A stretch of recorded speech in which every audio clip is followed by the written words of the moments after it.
Aaliyah Jones was 7 years old when she decided to ask a complete stranger to be her father. Not forever. Just for one day. She knew it was crazy. Her mom would definitely say it was dangerous. Miss Sarah at school would probably call it inappropriate.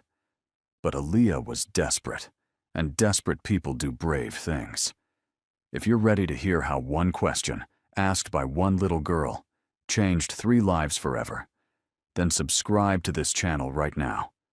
Trust me, you won't regret it. Now let's find out what happened when Aaliyah made the craziest, bravest decision of her life. The announcement had come that morning during circle time. Miss Sarah clapped her hands together with way too much energy for 8 in the morning. Good news, wonderful students. On next Friday is our annual Father's Day celebration. Aaliyah felt her stomach drop like she'd swallowed a rock. We'll have games, activities, and a special lunch, Miss Sarah continued, writing the date on the board in big letters. Make sure to invite your father or a father figure, grandfathers, uncles, family friends, anyone special to you. Hands shot up around the room. Kids started talking excitedly about their dads coming. Aaliyah slid down in her seat, trying to become invisible. Maybe if she was small enough, nobody would notice her. My dad's taking off work, Jenny announced loudly from across the circle. He's a CEO, so it's a really big deal that he's coming. Of course Jenny's dad was coming.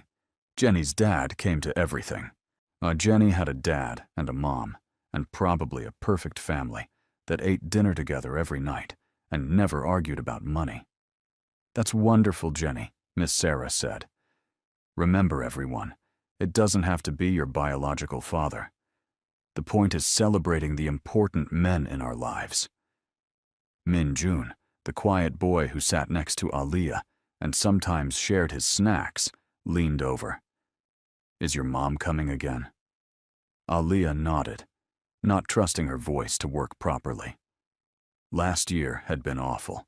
All the other kids had their dads or uncles or grandfathers, big men in nice clothes who threw kids in the air and laughed loud and won all the relay races.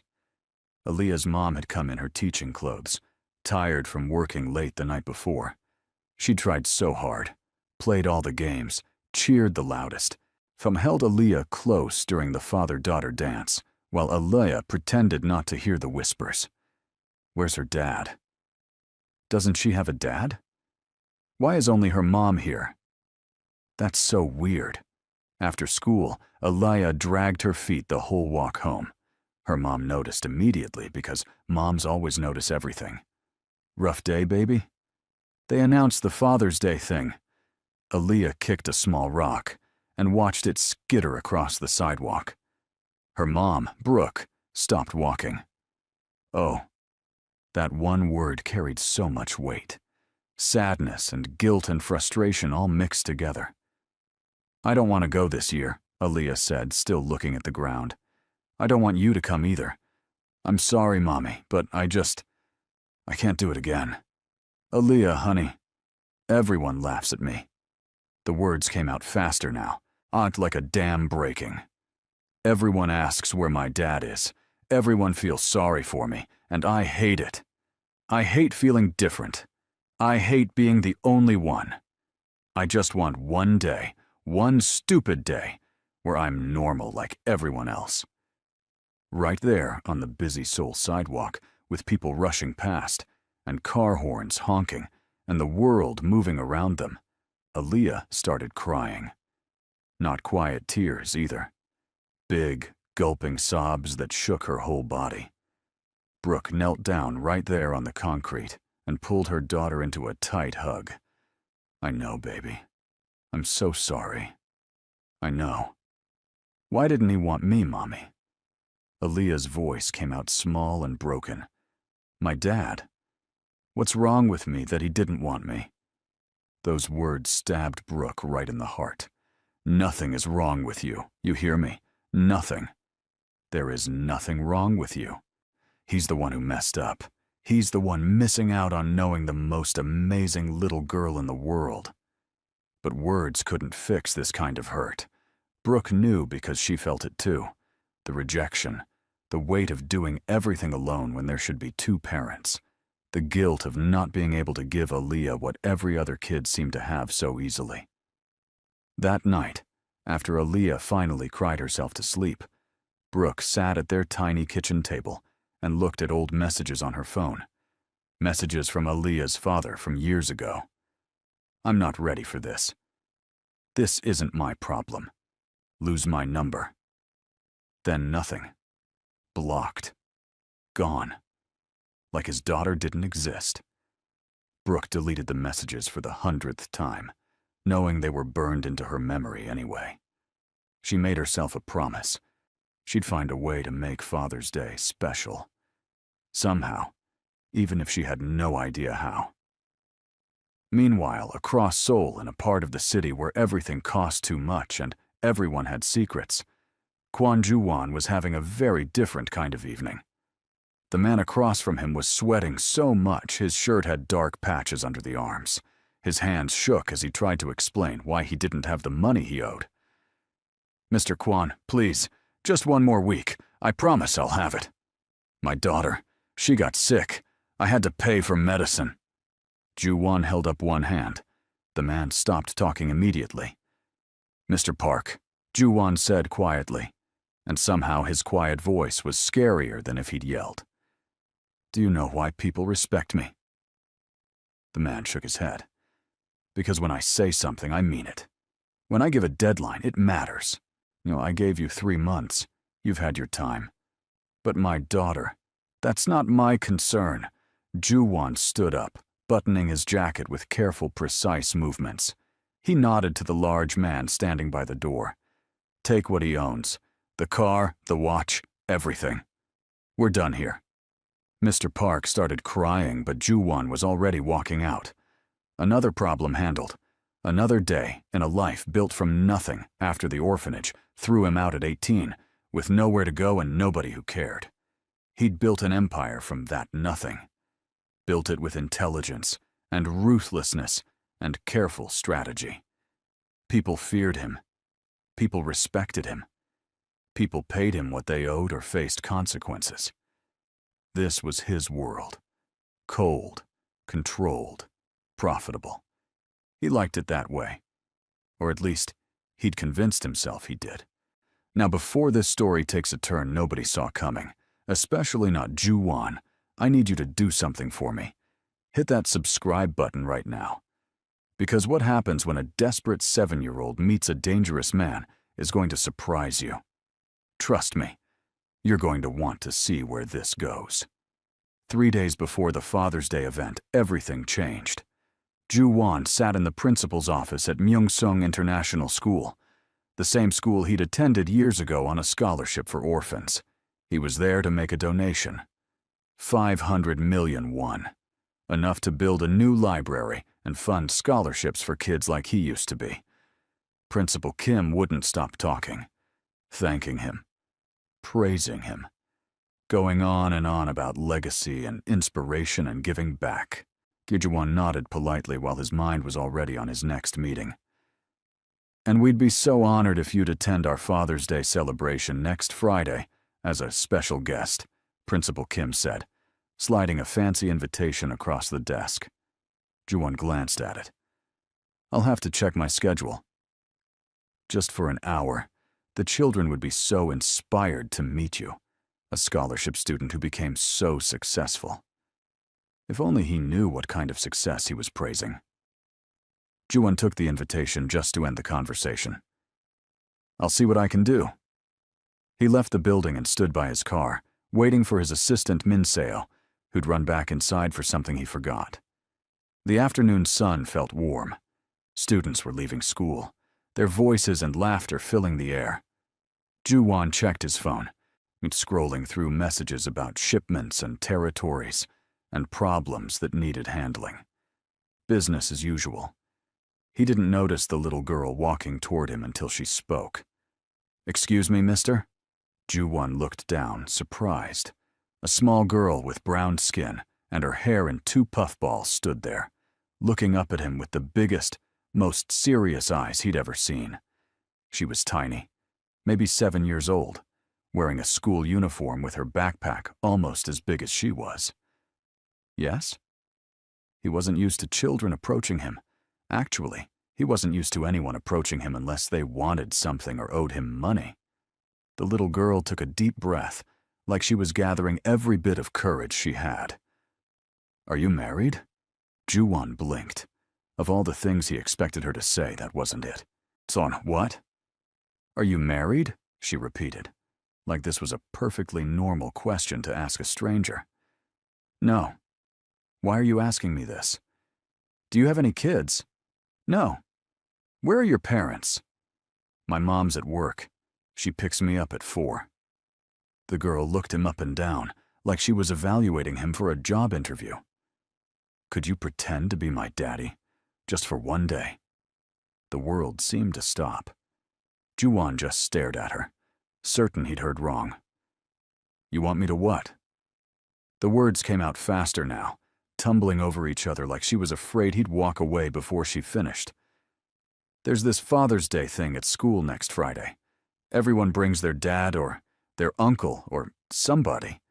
I only have my mom and she's amazing, but she's not a dad, and everyone makes fun of me, and I just want one day where I'm normal like everyone else. Please. You're asking a complete stranger to pretend to be your father."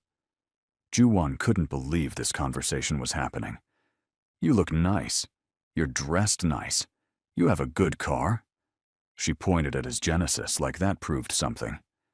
"You look like the kind of dad they show on TV, and you're here at my school, so you're probably not dangerous or anything.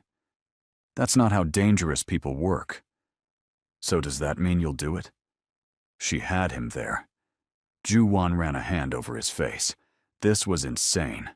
Completely insane. He should walk away right now. Get in his car and forget this conversation ever happened. But something stopped him. Something in the girl's face. The hope mixed with fear. The incredible bravery it must have taken to walk up to a stranger and ask for something like this. He remembered being young, remembered wanting things other kids had. Parents, family, someone to show up for school events and birthday parties, and all the normal things that felt impossible when you grew up in an orphanage. "What's your name?" he heard himself ask. The girl's face lit up like he'd already said yes. "Aaliyah. Aaliyah Jones." "I'm Ju-won." He paused, knowing he was about to make either the best or worst decision of his life. "And I can't just agree to something like this without talking to your mother first, Aaliyah." Her face fell. "She'll say no. My mom doesn't trust people easily. That makes her a smart woman. But you seem nice. Mom, you haven't been mean or weird or anything. I'm still a stranger. You don't feel like a stranger." Aaliyah said it so simply, so certainly, like she just knew things about people. Ju-won pulled out his phone, already regretting this. "Give me your mother's phone number. I'll call her and explain that I'm not a creep."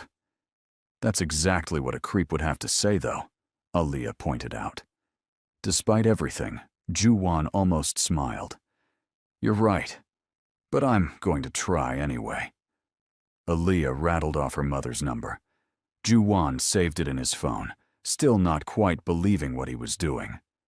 "I'm not promising anything," he said firmly. "I know, but you're thinking about it, right? That's more than anyone else has given me." "Why did you pick me? There are lots of people here." Aaliyah thought about it. "You have kind eyes. Sad eyes, but kind. Like you know what it feels like to want something you can't have." The observation hit him harder than it should have. This little girl had just seen straight through him in 30 seconds. "I need to go," he said, suddenly uncomfortable. "If I'm going to do this, and that's a big if, I'll call your mother." "Okay." Aaliyah started backing away, still smiling. "Her name is Brooke. She's really pretty and really nice. She might be a little mad at first, maybe a lot mad, but she wants me to be happy more than anything." Then she turned and ran toward the after-school program building, her backpack bouncing with every step. Ju-won stood there staring at his phone, at the contact saved as Aaliyah's mom. Min-seo appeared at his elbow, making him jump. "Boss, who was that child?" "I have no idea." Ju-won looked at the school, then at his phone, then back at the school. Absolutely no idea. But as he drove away, he couldn't stop thinking about brave little Aaliyah, who asked strangers for help because she just wanted one normal day. He couldn't stop thinking about her sad eyes that somehow saw his sad eyes too. And he couldn't stop wondering what he was going to say when he called her mother. Because for the first time in 15 years, Kwon Ju-won had been asked to do something that had nothing to do with money or power or fear. He'd been asked to show up, to be kind, to give a lonely kid one good day. And somehow, that felt more dangerous than anything he'd ever done. That evening, Brooke was making dinner, barely paying attention to the rice as she stirred it, and her mind kept going back to Aaliyah's tear-streaked face, her baby girl thinking something was wrong with her just because her father was a coward. Her phone rang. Unknown number, probably spam. She answered anyway. "Hello? Hello. Is this Brooke Jones?" A man's voice, deep, speaking Korean with a Seoul accent. "Yes, who's this?" "My name is Kwon Ju-won. I met your daughter this afternoon outside Myeong-sung International School." Brooke's blood went cold. She put down the spoon. "You what?" "She approached me. I want to make that clear. I didn't approach her." "Why are you calling me? Where's my daughter? What did you do?" Brooke was already grabbing her keys. "She's fine. She's at school. I'm calling because she asked me something, and I told her I needed to speak with you first." What could my 7-year-old possibly ask a grown man that requires a phone call? There was a pause. "She asked me to pretend to be her father for a school event." Brooke stopped moving. "She what?" "The Father's Day celebration. She said she needed someone to come with her, and she asked if I would do it." A million feelings hit Brooke at once. Embarrassment that her daughter had asked a stranger. Anger that Aaliyah had been that desperate. Sadness that it had come to this. Fear that this man might be dangerous. "Mister, I don't know who you are." "Kwon Ju-won. I own several businesses in Seoul. I was at the school making a donation. Your daughter saw me by my car and decided I looked, and I quote, like the dads on TV." Despite everything, Brooke almost laughed.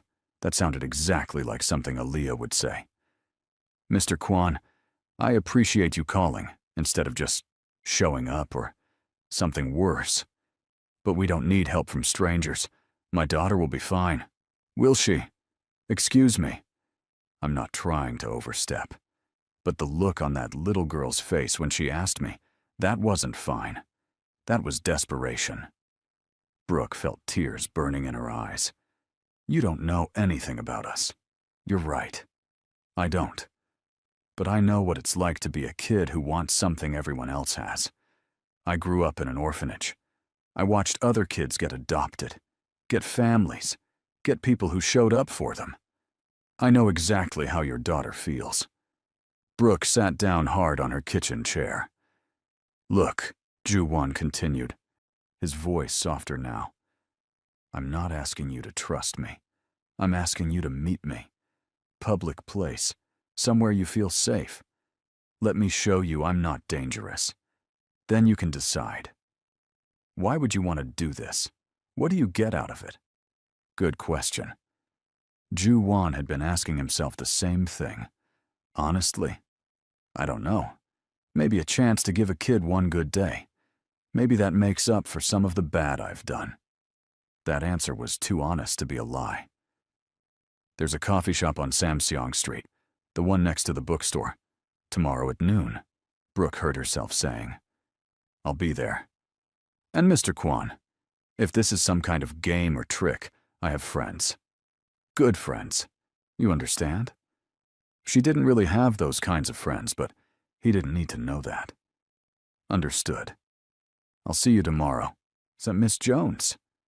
After he hung up, Brooke sat staring at her phone for a long time. Had she really just agreed to meet a strange man because her daughter asked him to play pretend father? This was crazy. Absolutely crazy.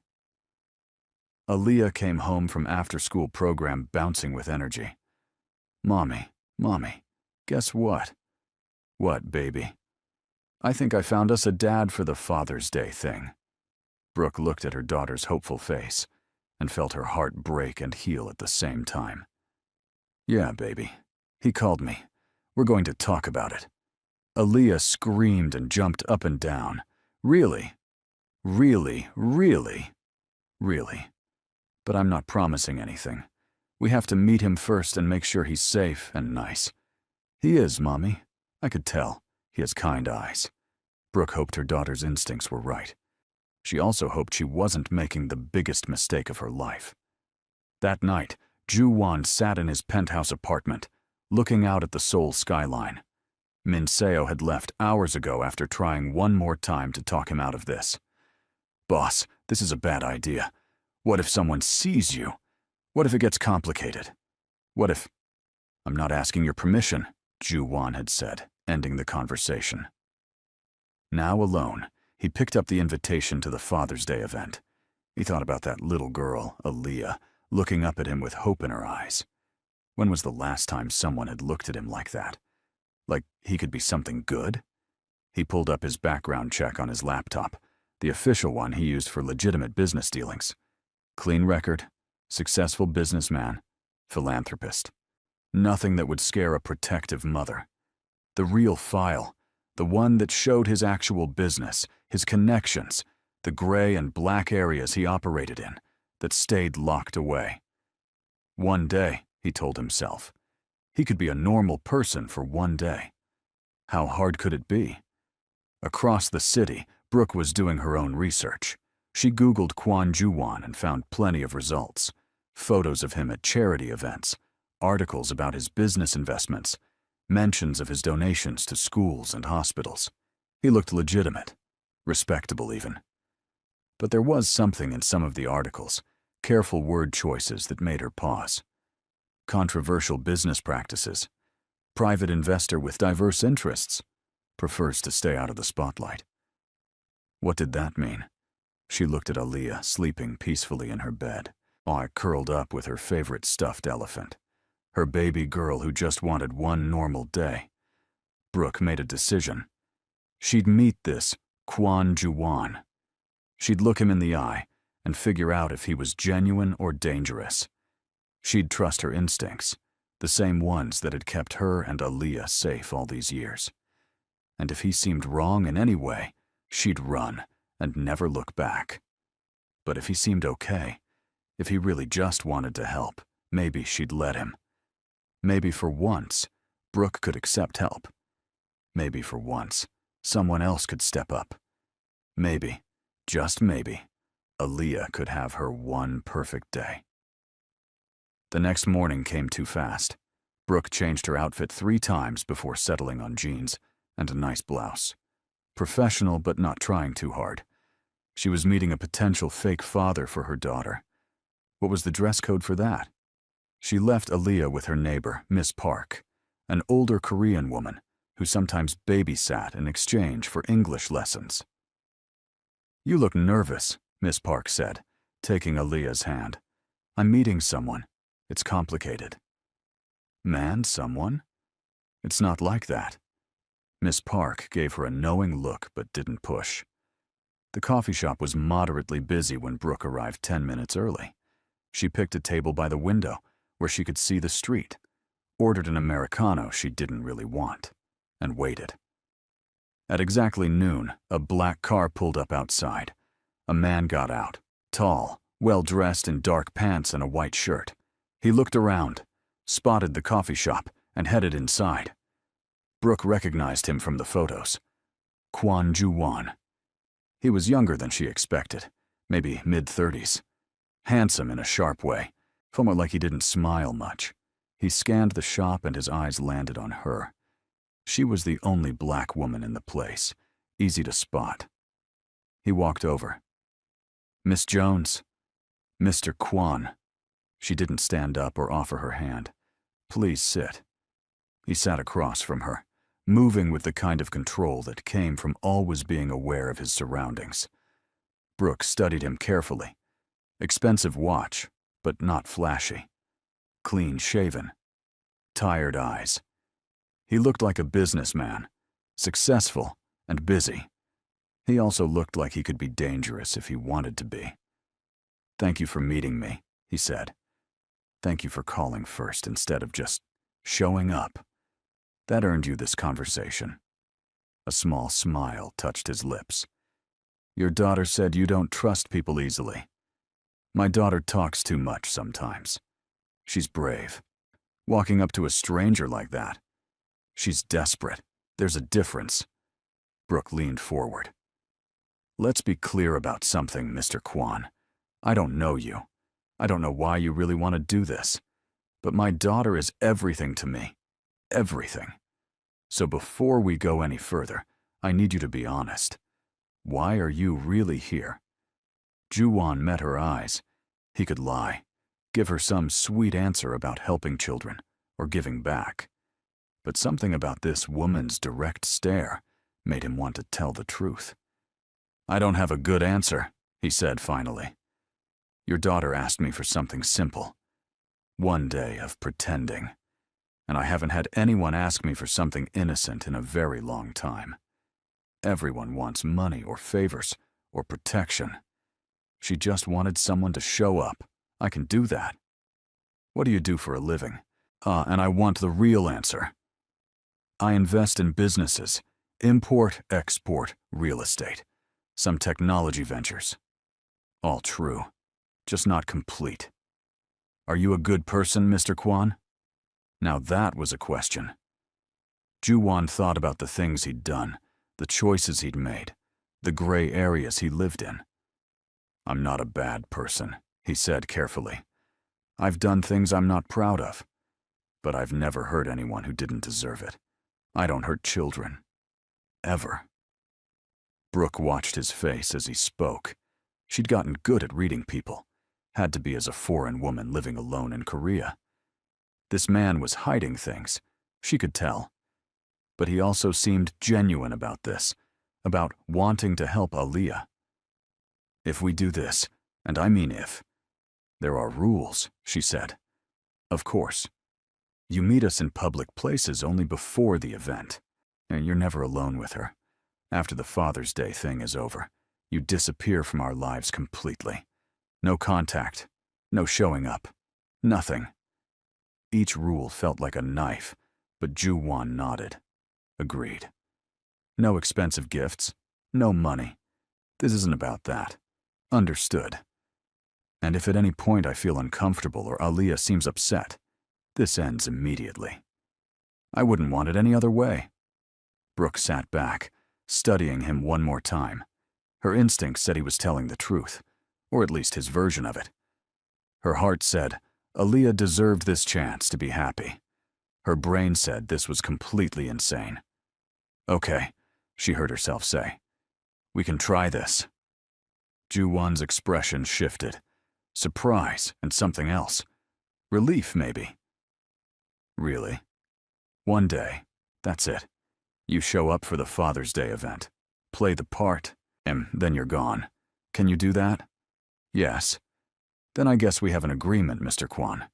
Call me Ju-won. Let's not get too familiar. This is a business arrangement. A business arrangement to fake a family relationship." "Right." Ju-won almost smiled. "When should I meet Aaliyah officially?" "Tomorrow. There's a park near our apartment. We'll meet there at 3. They exchanged a few more details, set up the time and place clearly, and then Brooke stood to leave. "Miss Jones," Ju-won said as she turned to go. "For what it's worth, you're doing an amazing job with her. Aaliyah is bright and brave and kind. That doesn't happen by accident." Brooke felt unexpected tears threatening. "Thank you," she managed, then left quickly before he could see her cry. Outside, she leaned against the wall and took deep breaths. and she'd just agreed to let a stranger pretend to be her daughter's father. Either this was the best decision she'd ever made, or she'd regret it forever. Only one way to find out. Telling Aaliyah was harder than Brooke expected. Her daughter had built this up so much in her mind that Brooke worried reality couldn't match it. So he said yes? Aaliyah asked for the 5th time, bouncing on the couch. He said yes. But baby, listen to me. This is just pretend, just for the one day at school. Then he goes back to his life, and we go back to ours. Do you understand? Aaliyah nodded, but Brooke could see she wasn't really hearing it. In her daughter's mind, this was already a fairy tale coming true. What if I don't like him when I meet him? Aaliyah asked suddenly. Then we call the whole thing off and I'll come to the event with you like always. But what if the kids make fun of me again? Brooke pulled Aaliyah onto her lap. Baby, those kids don't matter. Their opinions don't matter. You are perfect and wonderful, and if they can't see that, that's their problem, not yours. I just want one day where I fit in, Mommy. Just one. I know, sweetheart. I know. The next afternoon, Brooke and Aaliyah walked to Olympic Park.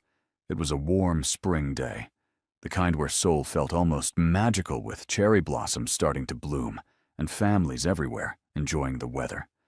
Ju-won was already there, sitting on a bench near the playground. He wore jeans and a simple black shirt, trying to look casual. He still looked too put together somehow, like casual took effort for him. Kim, is that him? Aaliyah whispered, suddenly shy. That's him. You sure you want to do this? Aaliyah took a deep breath and nodded. Then she grabbed Brooke's hand, and they walked over together. Ju-won stood when he saw them coming. Up close, Brooke noticed things she'd missed at the coffee shop. A small scar above his left eyebrow. The way he held himself ready, like he expected trouble. The careful way he looked at Aaliyah, like she might break. Hi, Mr. Ju-won, Aaliyah said, still holding tight to Brooke's hand. Hello, Aaliyah. It's nice to see you again. You remember me? Hard to forget someone who asks a stranger to be their pretend father, Ju-won said, and there was warmth in his voice that surprised Brooke. Aaliyah giggled. I guess that was pretty weird, huh? A little weird. Also very brave. They stood there awkwardly for a moment. Brooke had no idea how to navigate this situation. What was the protocol for introducing your daughter to her fake father? Why don't we walk? Ju-won suggested. Aaliyah, your mom tells me you go to Myeongsung International. Do you like it there? And just like that, the ice broke. Aaliyah started talking about school, her favorite subjects, her best friend Min-jun, the mean girl Jenny. She talked about her teacher and the class pet hamster and how she wanted to learn taekwondo, but classes were expensive. Ju-won listened, really listened. He asked follow-up questions and seemed genuinely interested in what a 7-year-old had to say. Brooke watched him carefully, looking for red flags, but saw only a man being kind to a child. They reached the playground, and Aaliyah looked at Brooke with pleading eyes. Go ahead, Brooke said. We'll be right here. Aaliyah ran off to the swings. Brooke and Ju-won sat on a bench where they could watch her. She's great, Ju-won said. Talks a lot. That's putting it mildly. Sometimes I think she uses up all the words in the world before bedtime. Must be hard, doing this alone. Brooke stiffened. We managed just fine. I didn't mean it as criticism, just an observation. They sat in silence for a moment, watching Aaliyah swing higher and higher, her laughter carrying across the playground. Can I ask you something? Brooke said. And I want the truth. Okay. Why do you really want to do this? I've been thinking about it and it doesn't make sense. Successful businessman taking time out of his day to play, pretend for a kid he doesn't know. What's really in it for you? Ju-won was quiet for a long time. When he spoke, his voice was softer than before. When I was 9, the orphanage had a parents' day. They invited potential adoptive parents to come meet us kids. We all dressed up in our best clothes, which weren't very good, and we waited. I remember watching the other kids, the ones who still had hope. I'd stopped hoping by then. He paused. Brooke waited. This couple came. Young, nice-looking, wealthy. They walked past all of us, and I didn't even try to smile or wave like the other kids. But they stopped in front of me, asked me my name, talked to me for 20 minutes. I thought maybe this was it. They didn't choose you, Brooke said quietly. They didn't choose anyone. They were just there to look, to feel good about considering adoption. They left and never came back. But for those 20 minutes, I felt seen. Important. Like I mattered. Ju-won looked at Aaliyah on the swings. Your daughter made me feel something I haven't felt in years. Like I could be good for someone. Even if it's just pretend. Even if it's just one day. Brooke felt her defenses cracking. This wasn't what she expected. She expected someone with an angle, a plan, something selfish. Not this raw honesty. I'm sorry that happened to you, she said. Long time ago. Ju-won shrugged, but she could tell it still hurt. Point is, I get it. I get wanting to be normal for just a little while. And if I can give that to Aaliyah, maybe it makes up for something. Makes up for what? Ju-won looked at her, and she saw something dark flash in his eyes. Let's just say I'm not perfect. Leave it at that. Before Brooke could push further, Aaliyah came running over, out of breath and grinning. Mr. Ju-won, did you see how high I went? I did. Very impressive. Can you push me? Mommy pushes good, but you're taller, so you could push me even higher. Ju-won looked at Brooke, asking permission without words. Okay, Brooke said, but not too high. We'll be careful, Ju-won promised. Brooke watched them walk back to the swings together. Watched this dangerous-looking man carefully push her daughter. Listened to Aaliyah's delighted squeals. Saw the small smile on Ju-won's face. What had she gotten them into? Across the park, they sitting in a parked car with tinted windows, two men watched through a camera with a long lens. You getting good shots? The driver asked. Yeah. The kid, the woman, and the boss all together. Looks real cozy. The man with the camera clicked through the photos. Seok-jin's gonna love this. Ju-won's got a secret family. Who would have thought? Makes him human. Makes him weak. The camera clicked again. And weak is exactly what we need him to be. They didn't leave until Ju-won, Brooke, and Aaliyah walked away from the park together, looking for all the world like a normal family, enjoying a spring afternoon. Over the next week, they met 3 more times. Each meeting felt a little less awkward than the last. At the second meeting, Aaliyah brought her school workbook to show Ju-won her grades. All A's except for 1 B in math. Mom, math is stupid, Aaliyah declared. Math is useful, Ju-won corrected. What are you stuck on? Word problems. I don't get them. Ju-won looked at the worksheet. Okay, look at this one. If Sarah has 10 cookies and wants to share them equally with 4 friends, how many cookies does each person get? That's easy. 2 each. Right.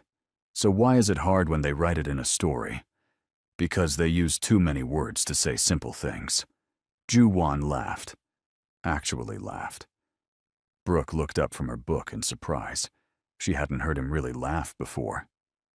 You're not wrong, he said. Here, I'll teach you a trick. He spent 20 minutes going through word problems with Aaliyah, breaking them down into simple steps. By the end, Aaliyah was solving them easily and beaming with pride. You're really good at this, Brooke said. You tutor on the side? No, but I'm good with numbers. Kind of have to be in my business. What exactly is your business again? Ju-won's expression closed off slightly. Import, export. Moving products from one place to another. It wasn't a lie, but it wasn't the whole truth either. Brooke let it go for now, The third meeting, Aaliyah insisted on getting ice cream. They walked to a small shop near the park, and Aaliyah ordered chocolate with sprinkles. Ju-won got vanilla. Brooke got strawberry. Vanilla is boring, Aaliyah informed Ju-won seriously. Vanilla is classic. It's boring. What if I like boring? Then you need to live more. Aaliyah said it with such conviction that both adults laughed. They sat outside the shop, eating ice cream in the fading sunlight. A few people stared at them. The unusual grouping of a Korean man, a black woman, and a mixed child.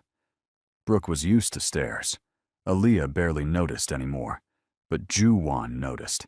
He saw every look, every whisper. His jaw tightened. "Ignore them," Brooke said quietly. "They're rude. They're curious. We're used to it. You shouldn't have to be." Something about the anger in his voice, anger on their behalf, made Brooke's heart do a weird flip. She pushed the feeling away. This was temporary. He was temporary. "Mr. Ju-won," Aaliyah said, chocolate smeared on her face. "At the Father's Day thing, there's gonna be games and stuff. Are you good at games?" "Depends on the game. Relay races and beanbag toss and tug of war. I can handle those. And there's a dance, a father-daughter dance." Aaliyah looked suddenly shy. "You have to hold hands and sway. It's what the dads do." Ju-won swallowed hard. "I can do that. You won't be embarrassed to dance with me?" "Aaliyah, I would be honored to dance with you." The smile that broke across her face was so bright it hurt to look at. The fourth meeting was 2 days before the event. Aaliyah brought a list of things kids might ask. "Okay, so Jenny's definitely gonna ask what you do for work," Aaliyah said, reading from her notebook like a military strategist. "I invest in businesses." "What does that mean?" "I give people money to start companies. And if the companies do well, I make money too." "Oh, that's boring, but okay." Aaliyah checked her list. "They'll ask where you live." "Gangnam District." "Fancy," Brooke muttered. "They'll ask what car you drive." "Genesis G80. Aaliyah looked at her mom. Is that good?"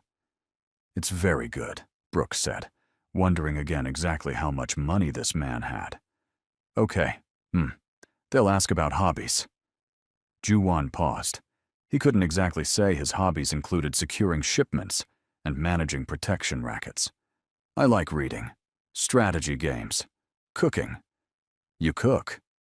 Aaliyah perked up. "What do you make?" "Korean food, mostly. My Uma at the orphanage taught me before she retired. She said a man who can't feed himself is helpless." "Can you make tteokbokki?" Aaliyah asked hopefully. "I can." "Can you make it for us sometime?" The question was innocent, but it implied a future beyond next Friday. Brooke saw Ju-won's expression change, saw him realize the same thing. "Maybe," he said carefully, not wanting to promise something he couldn't deliver. Brooke should have corrected Aaliyah. I reminded her this was just one day. But she didn't. She let the moment pass. "Last question," Aaliyah said. "They're gonna ask what your favorite thing about me is." "That's easy," Ju-won said without hesitation. "Your courage. You're the bravest person I've ever met. Really, really. You ask for what you want. You're not afraid to talk to people. You try new things. That's special, Aaliyah." Aaliyah looked down, embarrassed but pleased. "Thanks, Mr. Ju-won." "You can call me Ju-won if you want. Or, if it feels right, you can call me something else. Whatever makes you comfortable." Aaliyah thought about it. "What about Daddy Ju?" The words hit Ju-won harder than he expected. He'd prepared for this, knew it was coming, but hearing it still felt like a punch to the chest. "Daddy Ju works," he managed. "Okay, Daddy Ju." Aaliyah tested it out, grinning. "That sounds nice." Brooke watched Ju-won's face, saw something crack in his careful armor. This man was getting attached, and that was dangerous for everyone involved. But it was too late to stop it now. That night, Ju-won sat in his office at home, staring at the Father's Day invitation. Min-seo had called 3 times trying to talk him out of going. His accountant needed signatures. A shipment was delayed and needed his attention. His whole world was moving forward, and here he was, planning to spend Friday at a children's event. He should cancel, make up an excuse, disappear like he'd promised to do after the event anyway. But he kept seeing Aaliyah's face when she called him Daddy Ju, kept hearing her laugh, kept thinking about how for the first time in his adult life, someone needed him for something good. His phone rang, unknown number. He almost didn't answer, but something made him pick up. Kwon Ju-won. His voice was all business, heavy breathing on the other end. Then, "Cute kid you've got." Ju-won went very still. "Who is this?" "Someone who's been watching. She looks happy. Would be a shame if something changed that." The line went dead. Ju-won stared at his phone, ice flooding his veins. Someone knew about Aaliyah. Someone was watching. This was exactly what he'd feared, what he'd been too selfish to properly consider. His world had just touched Aaliyah's, and now she was in danger. He called Min-seo immediately. "I need security on Brooke Jones and her daughter. Now. Full detail, but they can't know they're being watched." "Boss, what happened?" "Someone called. Someone's watching them." Ju-won was already pulling up his security feeds, checking his systems. "Get our best people. I want eyes on them 24 hours. This is why I said this was a bad idea. I don't need I told you so. I need them protected. Can you do that?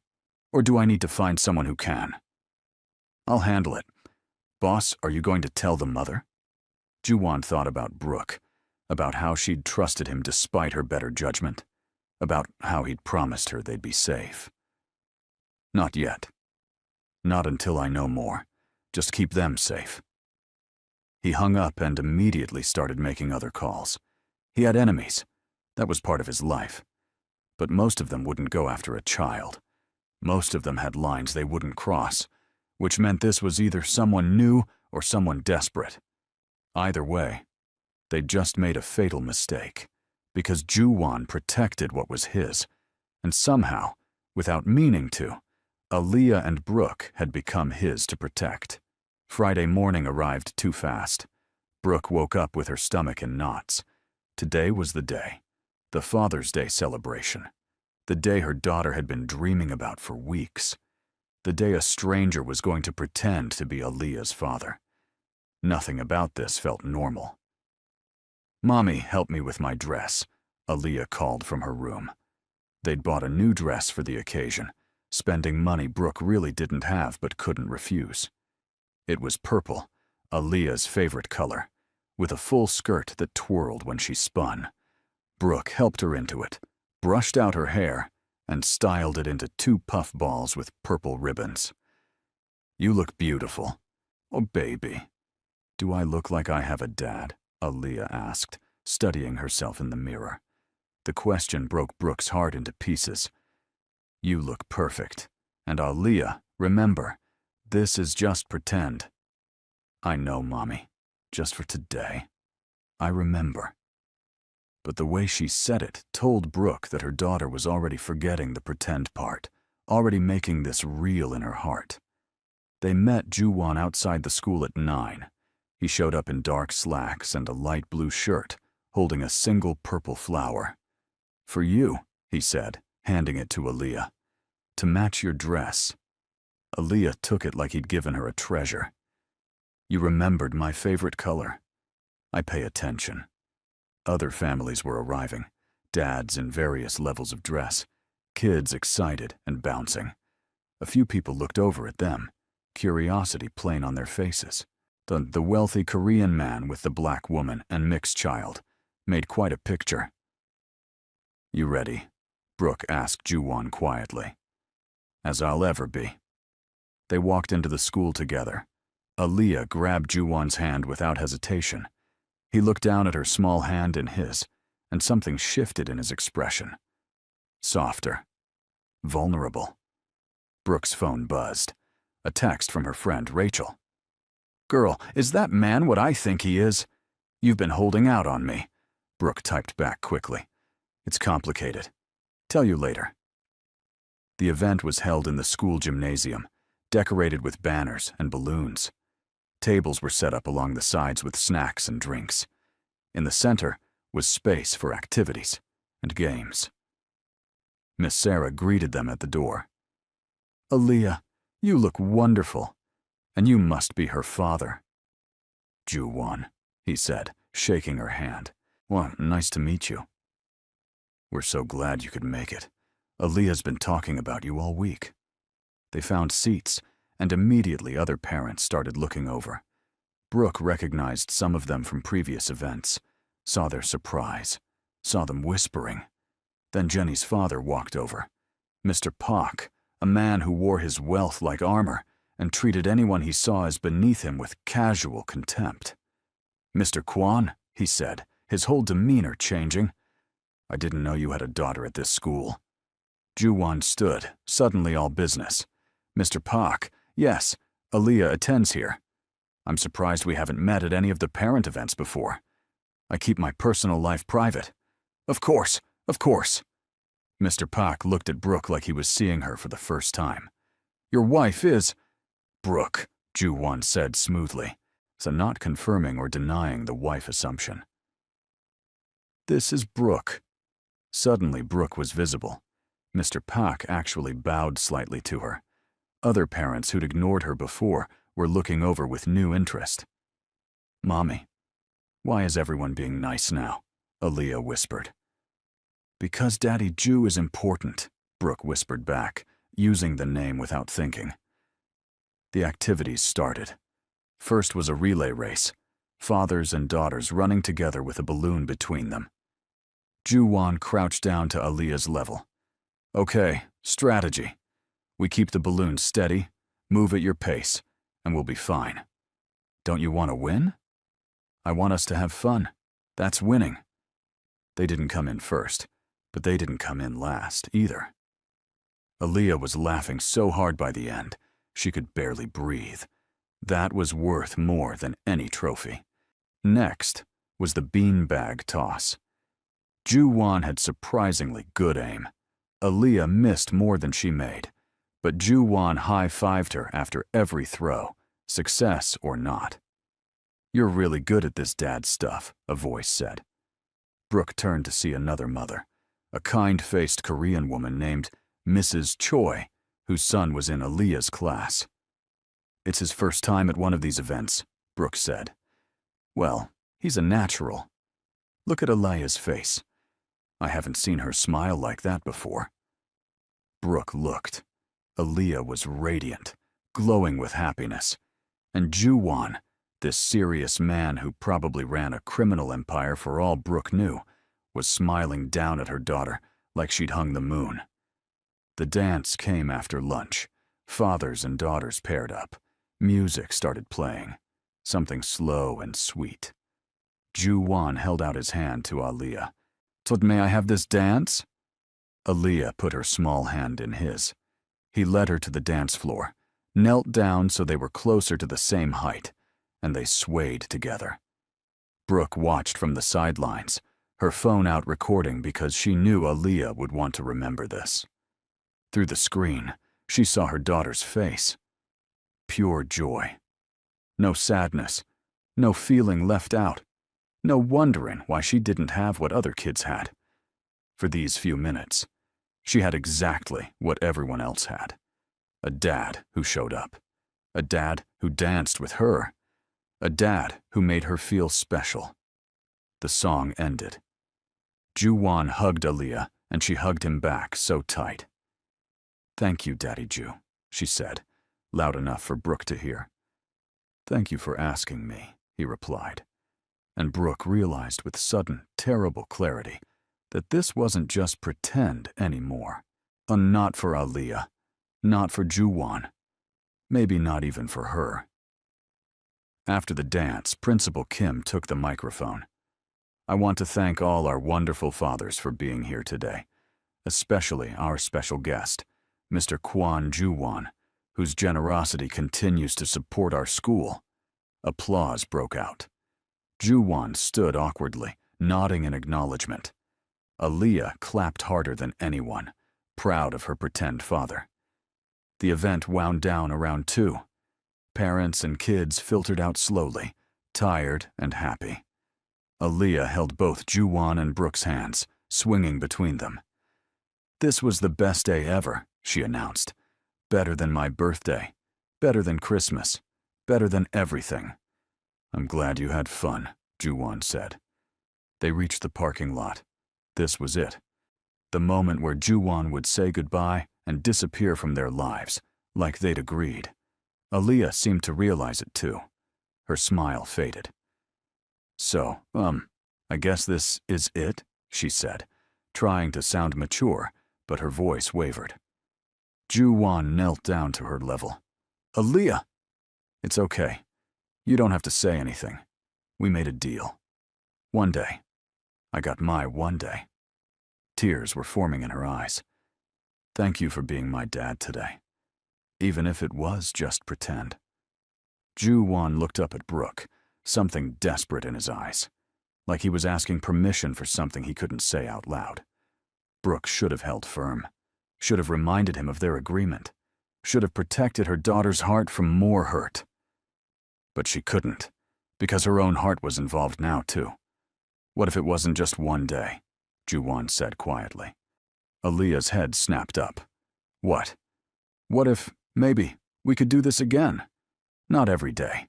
I have work, and you have school. But sometimes. Would you like that? Really? You mean it?" "I mean it." Aaliyah launched herself at him, hugging him so hard Ju-won almost fell over. He caught himself, wrapping his arms around this little girl who'd somehow become important to him in just 2 weeks.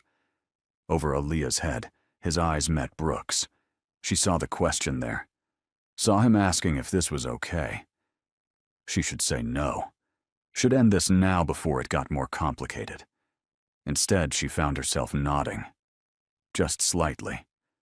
Because watching her daughter this happy was worth the risk. Even if the risk was falling for a man who lived in shadows and carried secrets heavier than she could imagine.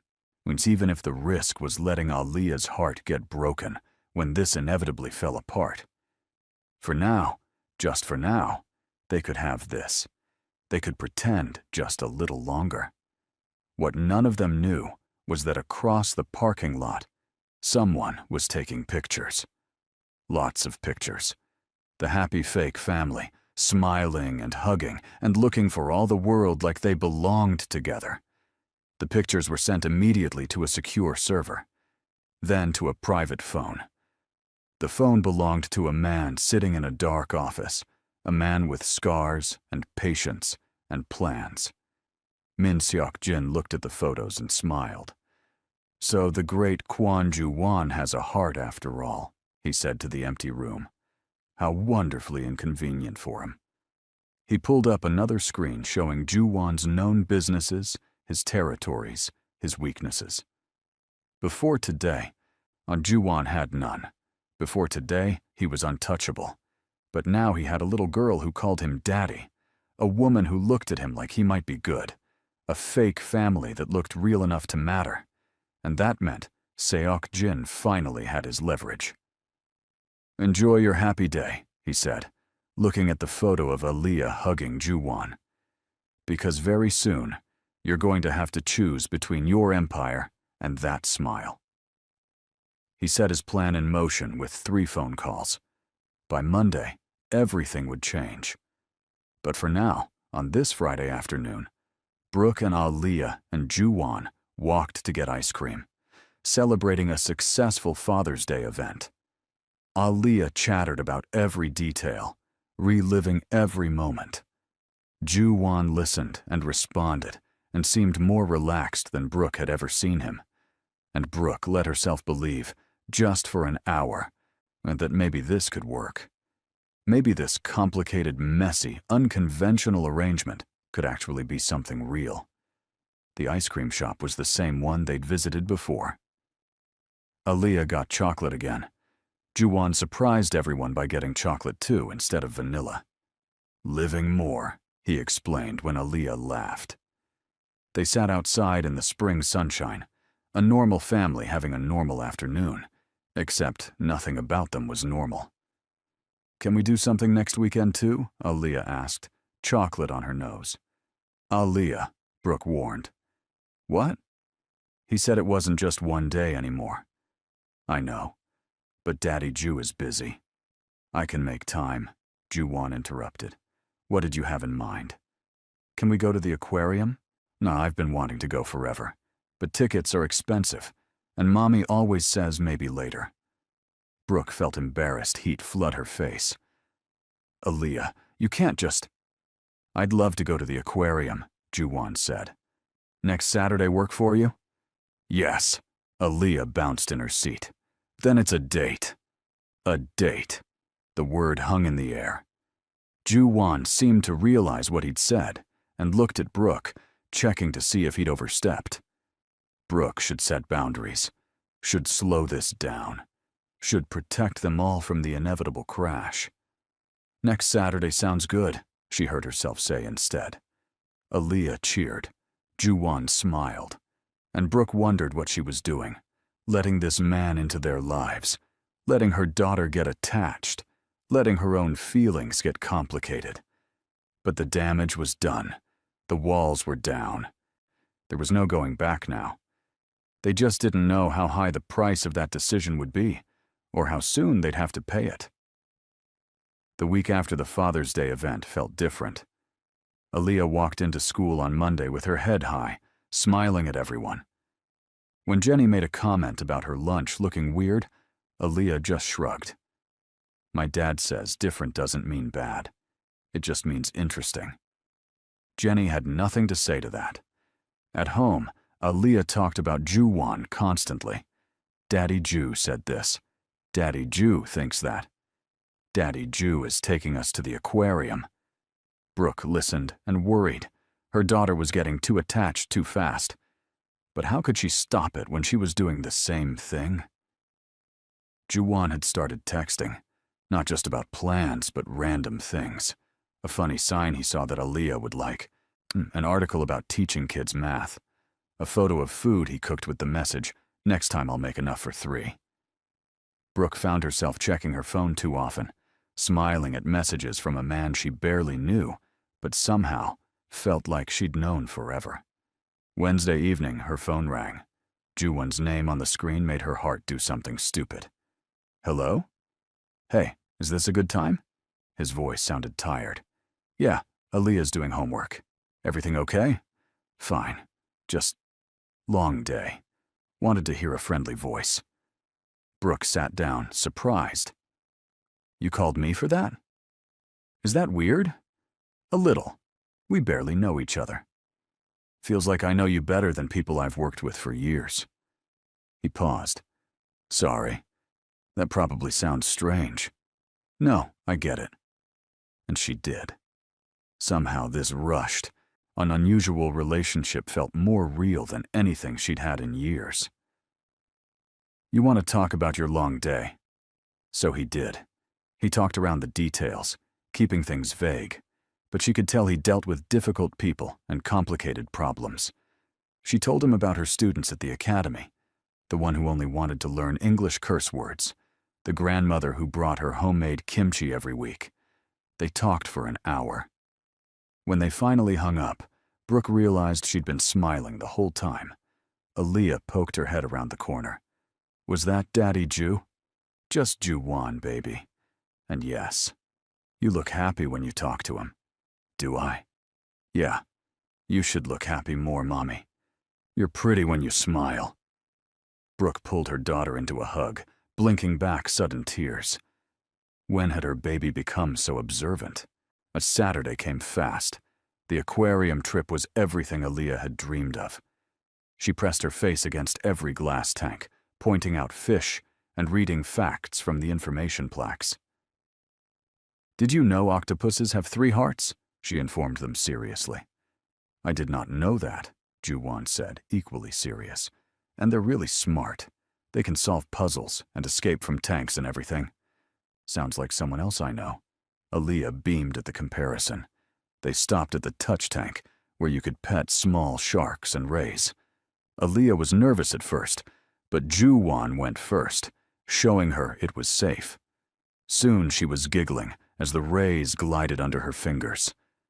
Brooke took pictures, capturing every moment. Ju-won caught her looking at him and raised an eyebrow. What? Nothing. Just, you're good with her. Unnatural. I'm faking it mostly, making it up as I go. That's all any parent does. The word parent hung between them. That's what he was becoming, wasn't he? Not biologically, not legally, but in all the ways that mattered. He showed up. He cared.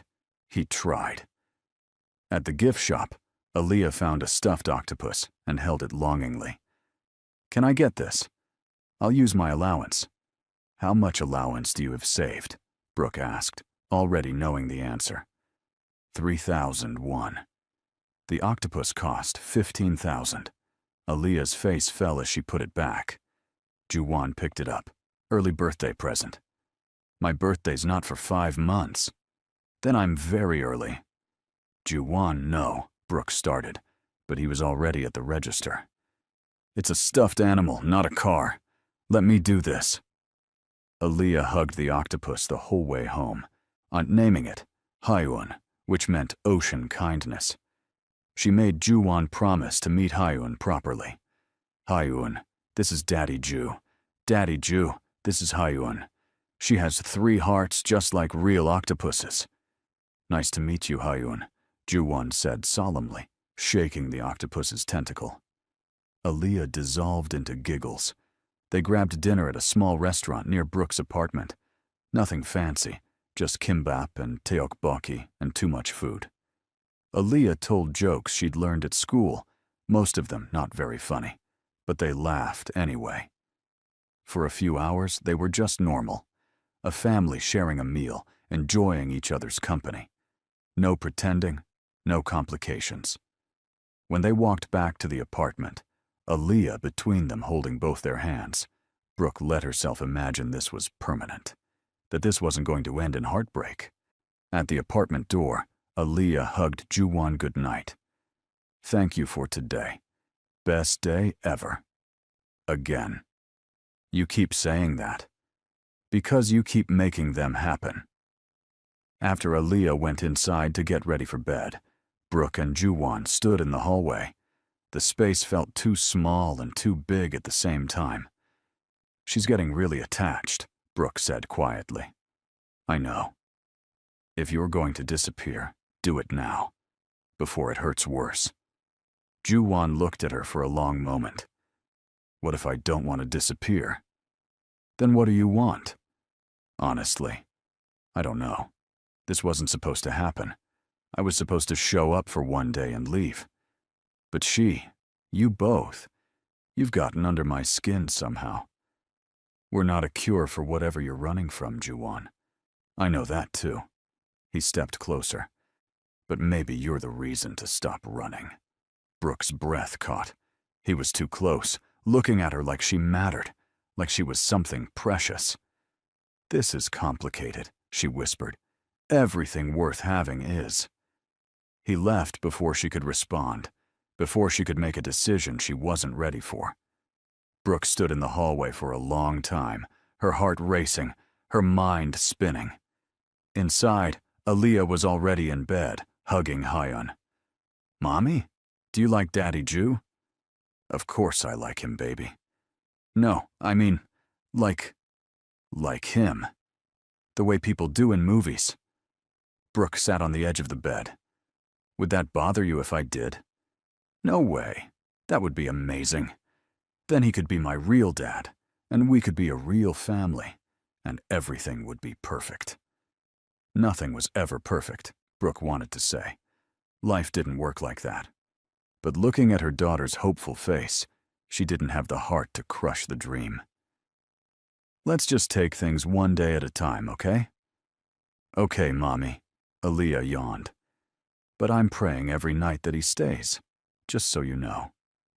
Brooke kissed her forehead. Sweet dreams, baby. That night, Brooke couldn't sleep. She kept thinking about Ju-won's words, his expression, the way her heart had responded. She also kept thinking about the things he didn't say, the vague answers about his work, the expensive car and clothes, and the ability to donate millions to schools, the way he sometimes looked over his shoulder like he expected trouble.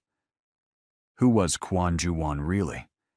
And was she making a huge mistake letting him into their lives? Her phone buzzed. A text from Ju-won. Thank you for today. I haven't felt this normal in years. I'd sleep well. Before she could overthink it, she typed back. Thank you for making my daughter so happy. And for making me smile again.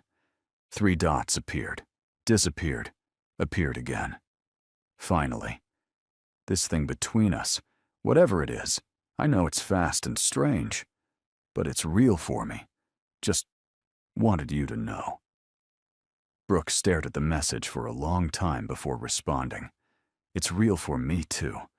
That's what scares me. She fell asleep with her phone in her hand, not knowing that across the city, wheels were already in motion that would shatter their fragile peace. Min Seok-jin sat in his office, looking at surveillance photos spread across his desk. Ju-won and the woman and the child, at the aquarium, at restaurants, at parks, looking happy, looking vulnerable. How long have they been together? He asked his lieutenant. About 3 weeks. The kid's not biologically his from what we can tell, but he's acting like she is. Interesting. Ju-won playing house. Seok-jin tapped one photo, the one of Ju-won kneeling down to Aaliyah's level, smiling. I've known him 15 years. Never seen him smile like that. So what's the play? We make him choose, his territory or his family, his empire or that little girl's safety. Seok-jin leaned back. Start with a warning, something subtle. Let him know we're watching. Let him sweat a little. And if he doesn't cooperate? Seok-jin's smile turned cold. Then we stop being subtle. Monday afternoon, Brooke came home from work to find her apartment door slightly open. She definitely locked it that morning. Definitely. Her first thought was, Aaliyah. But her daughter was safe at after-school program until 5. Still, Brooke's hands shook as she pushed the door open wider. Nothing looked disturbed at first glance. TV still there, her laptop on the table. But something felt wrong. The air felt different, like someone had been inside. She walked through slowly, checking rooms. Everything seemed normal until she got to Aaliyah's bedroom. The family photo from the Father's Day event, the one Aaliyah had framed and put on her nightstand, had been moved.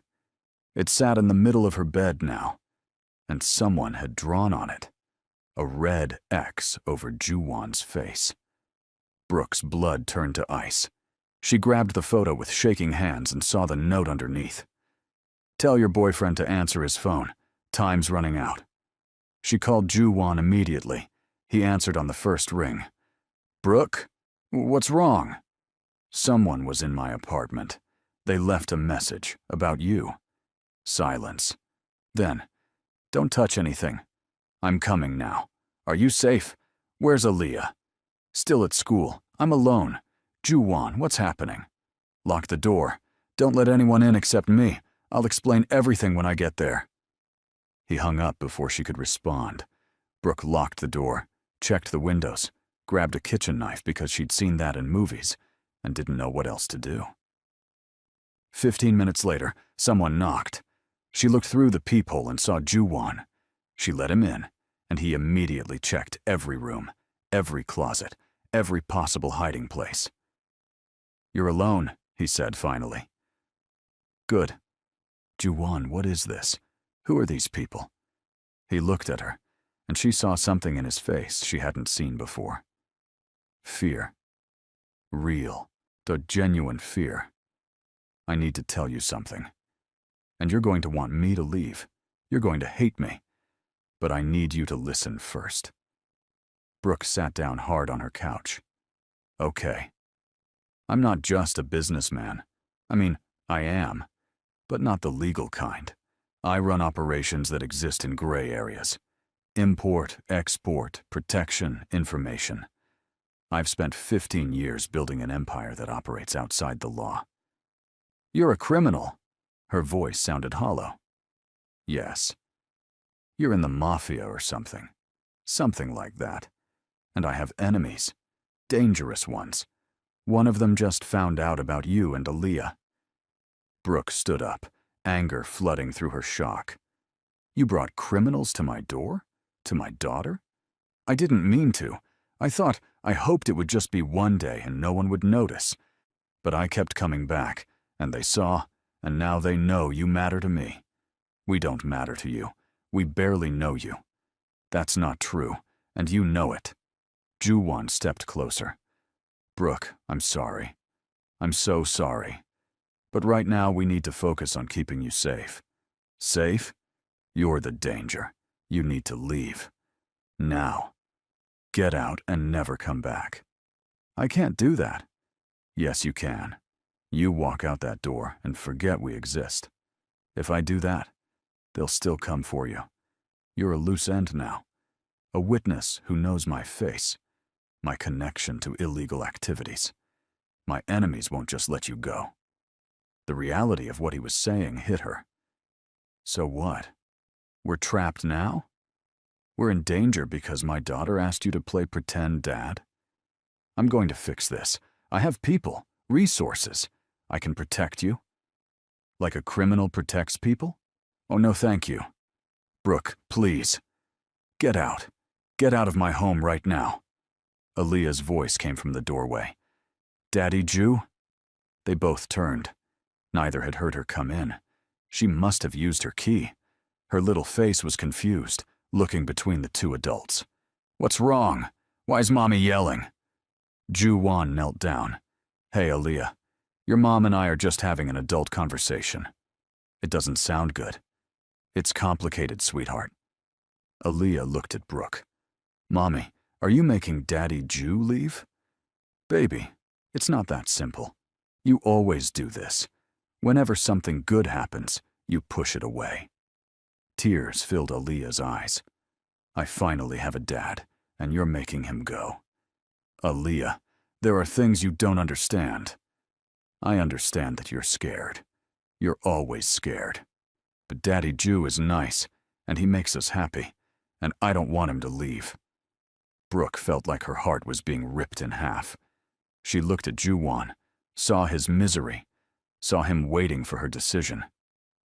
Everyone out, she said quietly. Aaliyah, go to your room. Ju-won, wait in the hall. I need to think. Brooke, please, just give me a minute. Aaliyah stomped to her room. Ju-won stepped into the hallway. Brooke closed the door and leaned against it, trying to breathe. Her daughter was in danger because of a man they'd known for 3 weeks, a criminal, someone who lived in a world of violence and gray morality, but also someone who'd shown up, who'd been kind, who'd made Aaliyah happier than Brooke had seen her in years. What was the right choice? Pushing him away might not even keep them safe now.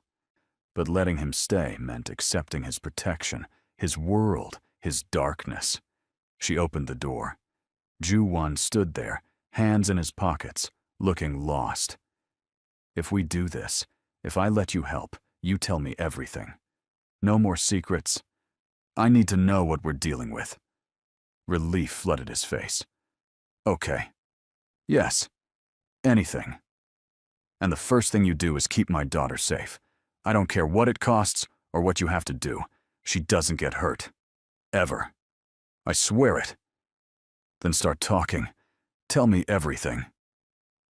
They sat at her kitchen table, and Ju-won laid it out. His organization, his operations, his enemies. A rival named Min Seok-jin, who'd been trying to take his territory for months. The warning call he'd gotten earlier in the week. I already have people watching you, he admitted. Security I hired after the first threat. Yeah, you haven't noticed them, but they're there. People have been following us. Protecting you? There's a difference. Brooke wanted to be angry, but she was too scared. What do they want? Seok Jin wants me to give up my territory, my operations. He's using you as leverage. So give it to him. Give him whatever he wants. It's not that simple. If I show weakness, others will come. It never ends with one demand. Then what do? Ju-won reached across the table, stopping just short of touching her hand. You stay close to me. Under my protection. I have a secure apartment, guards, everything you need. Until I can eliminate this threat, you're safest with me. You want us to move in with you? Temporarily, just until this is over. Aaliyah will think it means something. She'll think we're together. That this is permanent. Maybe after this is done, we can talk about making it permanent. Brooke pulled her hand back. You don't get to do that. You don't get to turn a crisis into a relationship negotiation. I'm not. I'm just saying, when the dust settles, I'd like the chance to see where this goes, really goes. First we survive, then we can talk about the rest. Over the next week, they settled into a strange new normal. Brooke and Aaliyah moved into Ju-won's penthouse temporarily. Aaliyah thought it was an adventure, sleeping in a huge guest room, eating breakfast with a view of the whole city. She didn't know about the guards stationed throughout the building, didn't notice the armored car that took them to and from school, didn't see the way Ju-won checked his phone constantly, monitoring threats. Brooke saw all of it. She also saw the way Ju-won made pancakes for Aaliyah on Tuesday morning, the way he helped with homework, even though he came home exhausted every night, the way he tucked her in and read stories and tried so hard to be normal when nothing about their situation was normal. On Thursday night, after Aaliyah was asleep, Brooke found Ju-won on the balcony staring at the city lights. You should be inside, safer. Your guards have this place locked down tighter than a prison. I needed air. He didn't argue, just moved over to make room for her. How much longer? She asked. I'm working on it. Seok Jin is being careful, staying hidden. But we're close to finding him. And then what? Then I end this. By killing him? Ju-won was quiet for a long moment. That's usually how these things end. I don't want Aaliyah anywhere near that world. The world where killing is how problems get solved. I know. That's why I'm going to walk away from it. Brooke turned to look at him. What? After this is done, I'm out. I'm going to transition my operations to people I trust, legitimize what I can, and step away. I can't be the man Aaliyah thinks I am while running a criminal empire. You'd do that for her? For both of you. For myself, too. I'm tired, Brooke. Tired of looking over my shoulder. Tired of being someone people fear instead of trust. Aaliyah asked me to be her dad, and I said yes. Dads don't run crime syndicates. They also don't usually meet their daughters by being propositioned in parking lots. Ju-won laughed softly. No, we've done this whole thing backward. That's one way to put it. They stood in comfortable silence for a while, close, but not touching, both thinking about futures that might never happen if they didn't survive the present. Friday morning, everything changed. Brooke overslept. She woke up at 8:15, panicking because Aaliyah's school started at 8:30. Ju-won had already left for an early meeting. The guards were doing a shift change. In the chaos of rushing, of trying to get Aaliyah fed and dressed and out the door, no one noticed the van parked on the street below. No one saw the men waiting. They made it to school with 2 minutes to spare. Brooke walked Aaliyah to the gate like always, kissed her forehead like always, watched her run inside like always. Everything seemed normal. At 10:30, Brooke's phone rang. The school. Miss Jones, this is Principal Kim. Did you pick up Aaliyah early today? Brooke's blood went cold. No. Why? Where is she? She's not in class. Her teacher said a man came during break, said you'd sent him to get her for a family emergency. He had a note with your signature. I didn't send anyone. Oh, God. Oh, God, where's my daughter? She was already running for the door, grabbing her keys, her phone. She called Ju-won while running down the stairs. Aaliyah's gone. Someone took her from school. They have her, Ju-won. They have my baby. She heard him cursing, heard him shouting orders to someone. I'm coming to you now. Don't do anything. Don't go anywhere. Let me handle this. Handle it. They have my daughter. I know. And I'm going to get her back. I promise you, Brooke. I'm going to bring her home. Ju-won's car screeched to a stop outside the penthouse 12 minutes later. He ran inside, grabbed Brooke, who was hysterical, held her tight. We'll find her.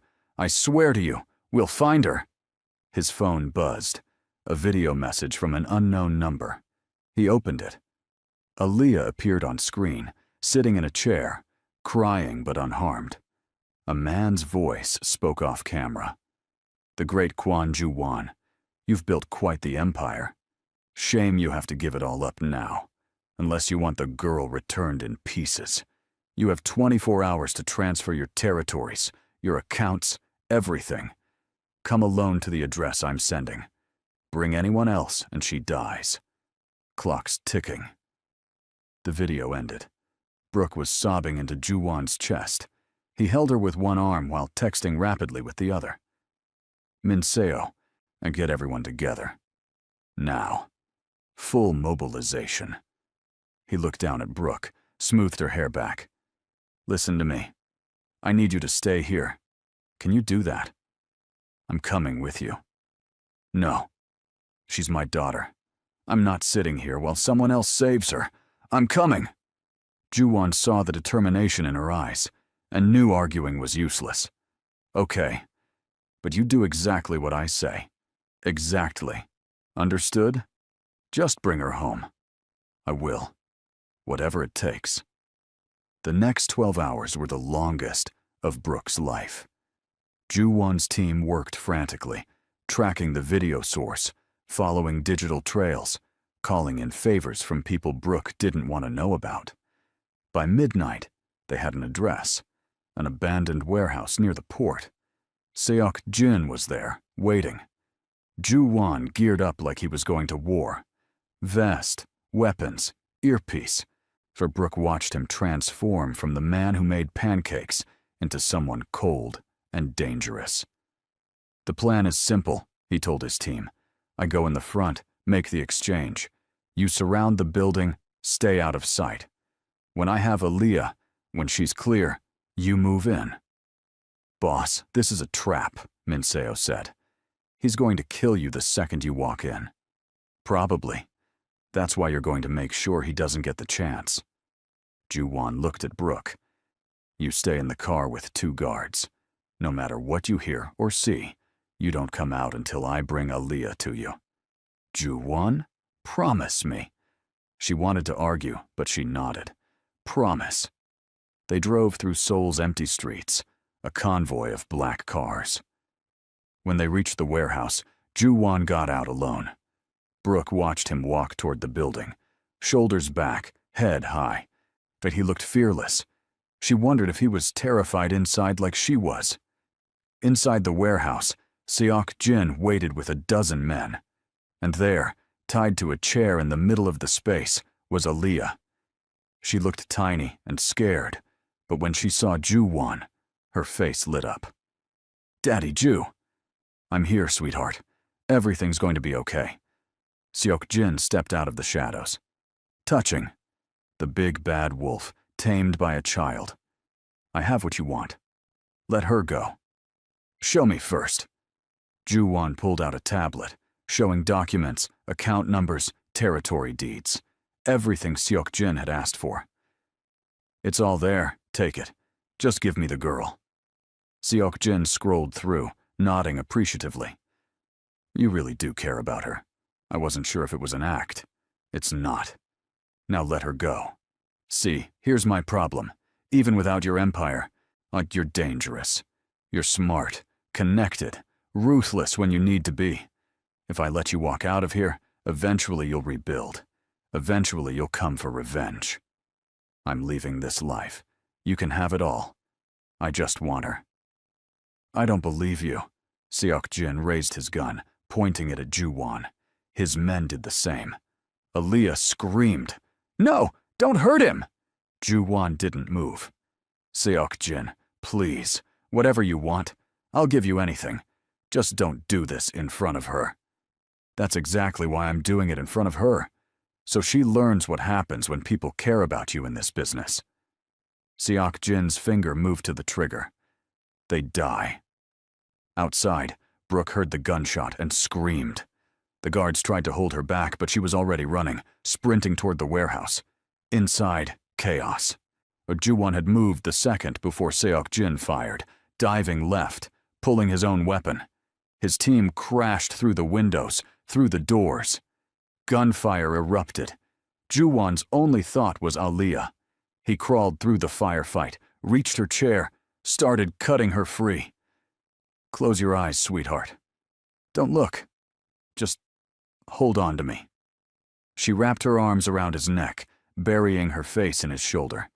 He carried her through the warehouse, shielding her body with his own. A bullet hit his shoulder. He stumbled but kept moving. Another grazed his leg. He ignored it.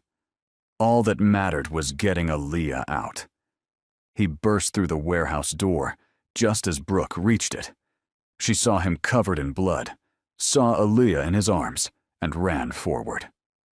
"Mommy!" Aaliyah reached for her. Ju-won transferred her to Brooke's arms. Get her to the car. Now." Behind him, more gunfire.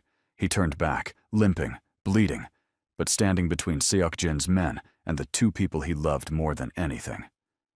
The fight lasted another 10 minutes. When it was over, Seok-jin was in custody, his operation dismantled. Ju-won sat on the ground, paramedics working on his injuries. Brooke appeared, Aaliyah safely in the car with guards. She knelt beside him. "You're bleeding." "I'm fine. You got shot twice. Still fine." "Aaliyah." "Scared but not hurt." "You saved her. I almost got her killed." "No, you brought her home." Brooke touched his face gently. "You kept your promise." Aaliyah called from the car. "Daddy Ju." He looked over, managed a smile and a wave. She waved back, clutching high on the octopus. "I meant what I said," Ju-won told Brooke. "I'm out. After tonight. I'm done with this life. I'm holding you to that." "Good." The aftermath took months. Police investigations, Seok-jin's trial, Ju-won's cooperation in exchange for immunity, the systematic dismantling of his empire. Aaliyah had nightmares for weeks. She refused to sleep alone, refused to let Ju-won or Brooke out of her sight. They took turns staying with her, reading stories, promising she was safe. Slowly, gradually, she healed. They all did. 6 months later, Brooke stood in a new apartment. Not Ju-won's penthouse, not her old tiny place, but something in between. Something theirs. Ju-won had started a legitimate security consulting business, using his skills and connections legally. It was doing well. He came home at regular hours. No blood, no late-night calls about shipments. Aaliyah burst through the door, went home from school. "Daddy, Mommy, guess what?" They both looked up. Daddy. Not Daddy Ju anymore.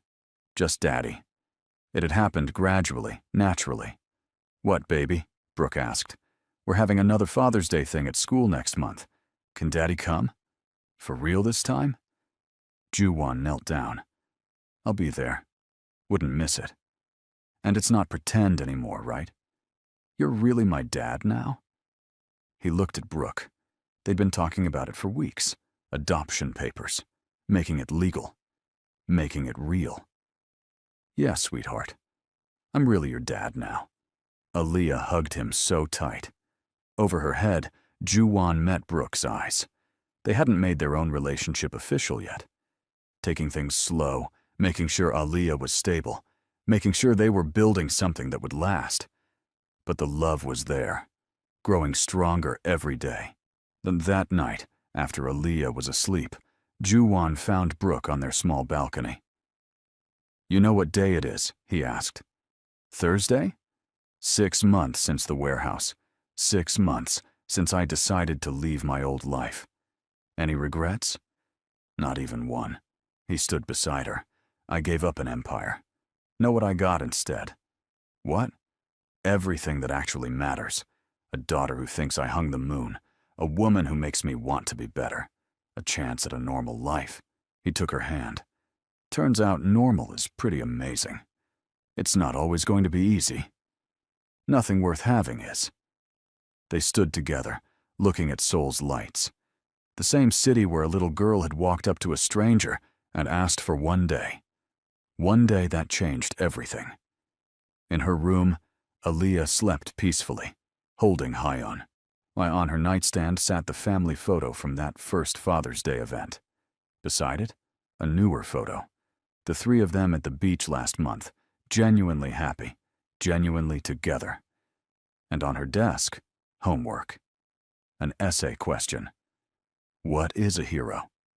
Aaliyah's answer, written in careful handwriting. A hero is someone who changes their whole life for love. My daddy used to be scary to other people, but he became gentle for me and my mom.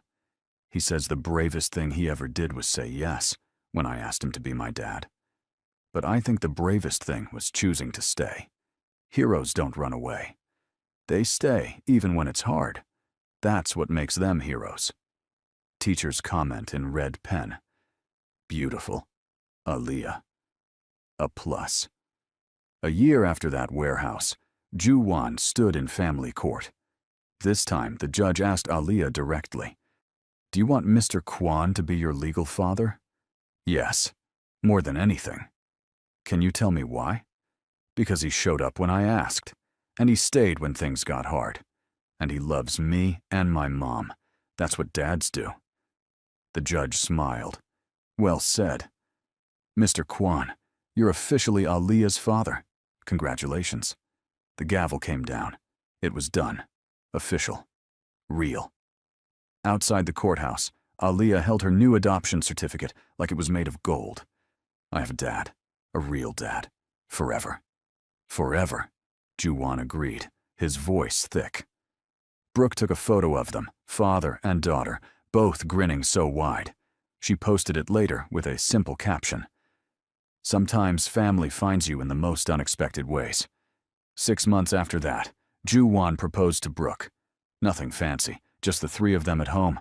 Aaliyah helped him pick the ring. "Marry me," he said simply. "Make this official." "It's already pretty official," Brooke pointed out. "Then make it permanent." "It's already permanent too." "Then marry me because I love you, and I can't imagine my life without you." That worked better. They got married in a small ceremony. Aaliyah was the flower girl, and the ring bearer and the maid of honor, all at once, because she insisted she had the most important job. During the ceremony, the officiant asked if anyone had objections. "Yeah, I do," Aaliyah said. Everyone froze. "What's wrong, baby?" Brooke asked. "Nothing's wrong. I just think they're taking too long. Can we get to the kissing part and then cake? I'm hungry." The entire room laughed. The ceremony continued. When Ju-won kissed his new wife, Aaliyah cheered loudest of all. So at the reception, she gave a speech. "I asked Daddy Ju to be my pretend dad for one day, but he's been my real dad for way more than that. And now he's my mom's husband, which makes us a real family. So I guess I'm really good at picking dads. Thank you for listening. Can I have cake now?" More laughter. More love. More proof that sometimes the most broken roads lead to the most beautiful destinations. That night, Ju-won tucked Aaliyah into bed in their new house. Bigger than the apartment, space for all of them. A real home. "Daddy?" she said sleepily. "Yeah, sweetheart. Remember when I asked you that day by your car?" "I remember. Did you know you were going to stay? Or did you really think it was just one day?" Ju-won thought about it. Honestly, I thought it was one day. I thought I could give you that and walk away clean. But you didn't. But I didn't. You know why? Why? Because when you called me Daddy Ju that first time, something in me that was broken started to heal. And I realized I didn't want to go back to being the person I was before. I wanted to be the person you thought I could be. Aaliyah smiled. I'm glad I picked you. I'm glad you picked me too. Best decision you ever made. Best decision you ever made was saying yes. You're absolutely right. He kissed her forehead. Sleep tight. Love you. Love you too, Daddy. He left her room and found Brooke waiting in the hallway. Is she asleep? Almost. She wanted to talk about the day she asked me. She brings it up a lot. It's her favorite story. The day she got a dad by being brave enough to ask. They walked to their own bedroom, this new space they were building together. Brooke sat on the bed, watching her husband, still amazed that this was her life now. Do you ever regret it? She asked. Giving up everything you had? Every single day. Her face fell. He smiled and sat beside her. I regret that I didn't meet you both sooner. That I wasted years on things that didn't matter. That Aaliyah had even one day where she felt less than perfect. He took her hand. But giving up my empire for this? For you two? That's the best trade I ever made. We're pretty great, Brooke agreed. The greatest.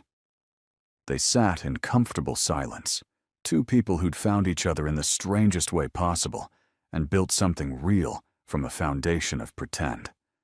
Outside their window, Seoul hummed with life, the same city where a little girl had asked a stranger for one day, where that stranger had said yes and changed 3 lives forever.